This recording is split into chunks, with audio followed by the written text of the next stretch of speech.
اینجا ارتفاعات کوه رامند و جایی که تقریبا دیگه مرتفع.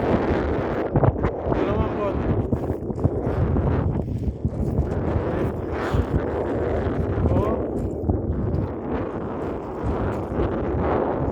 راحت میتونید دشت قزوین رو از بالا ببینید. ارتفاع تقریبا 2000 خورده ای و خیلی از علف‌های کوهی که اینجا بکره مثل چای کوهی که حتی پای پرنده هم نخورده بهش.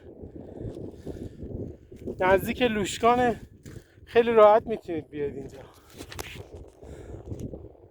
ممنون، خداحافظ.